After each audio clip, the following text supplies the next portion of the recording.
Hi, it's Kiffin Lobates here, and today's video is about a news report that Michael Rudess pointed me at, where it is reported that a tribe called Quest's royalties have been sold using an NFT, except that when you actually dig into what's going on behind the scenes, it's not as clear-cut or simple as the article would make it seem. So the article says that a tribe called Quest are not very happy because they didn't authorize this royalty sale.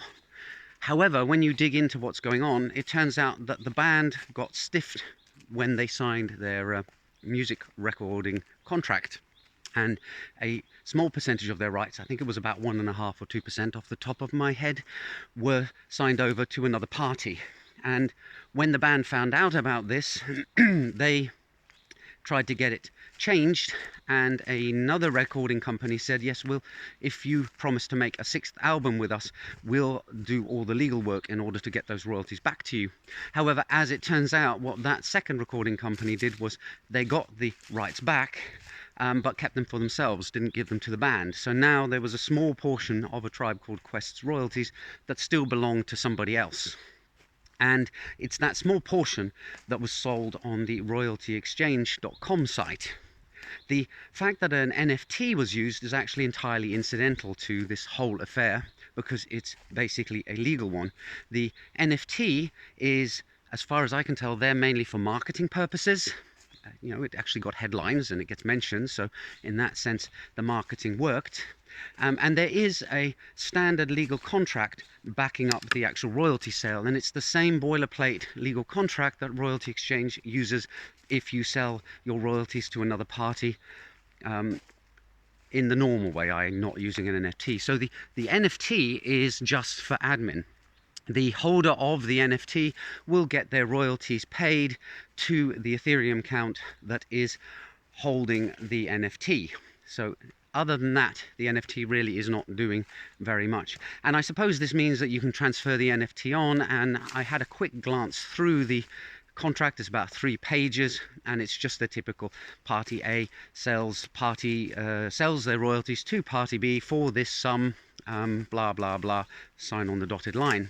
So the whole thing could have been done without an NFT, and really I don't think it adds that much, although possibly in the future, if this becomes a standard way of doing things, then maybe NFTs can help a bit in making the administration of royalty payments more efficient. But it's just a small piece in the handling of royalty collections and distributions. The collective management organization world is a very, very complicated one. So as it turns out, about 20 years ago, I did record an album with a friend. And a couple of years ago, and I'd forgotten about this, I actually signed up to a company called distrokid.com in order to get those songs put on all the various streaming services, and DistroKid will collect some of the royalties. Now, I'm not going to go into the world of royalties because it's incredibly complicated. There are all sorts of royalties for all sorts of things. For example, the songwriter, the person who writes the lyrics, gets some royalties. The person who wrote the melody gets some royalty payments if the song makes a profit. As it turns out, bassists and drummers don't get royalties for their parts. For some reason, the music industry doesn't seem to think that drummers and bassists are actually contributing to the creative process of producing a song. Then, of course, if you record a song, then there are royalties that get paid to the singer and the guitarist and the other musicians in the band. And then you can have custom contracts where portions of royalties are handed out to other parties, for example, the producer, or to the record company, or to your second cousin twice removed, if you so choose. So, as I said, it was that small portion of royalties that Tribe Called Quest had accidentally signed over and still don't have their hands on. But anyway, back to my album thing. So I went to Royalty Exchange in order to see how the whole thing worked. Now, it turns out you need to have profits of more than $1,000 a year in order to be able to auction your album royalties. Otherwise, I would have listed my album just to see how the process all the way through to the end.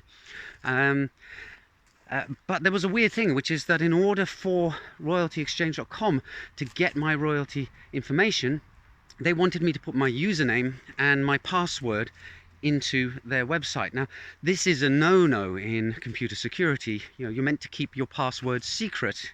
However, I did talk to somebody at Royalty Exchange, a guy called John, who was very, very friendly and very nice, who explained that's the only method they have of getting trustworthy, verifiable data about royalty payments. So there's a possible blockchain use case if you really want transparency on how much a song or an album has actually raised in royalties. A blockchain may be a good use case. And because the credit card that I used on DistroKid had expired, and because I was monitoring the whole thing and could change my password immediately after royaltyexchange.com had got the data, I thought, well, I'll take the risk that they will hijack my account. What on earth can they do with it?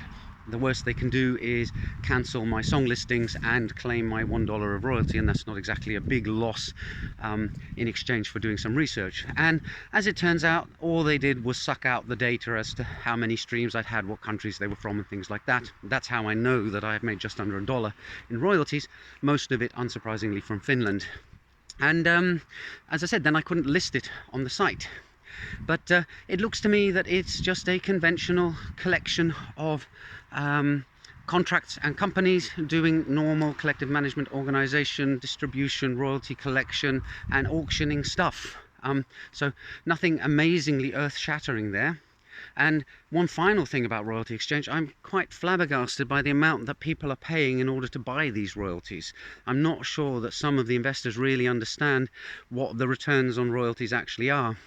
For example, there's a number in the columns of the royalties sales listings where it tells you the dollar return on the investments, and that over the last 5 years. So if that number says 5, it means that the amount of dollars being made every year are the same, but many of these listings have dollar returns of 2.5, 1.8, so the amount that's being collected is actually going down, which means that it doesn't look like a good investment to me.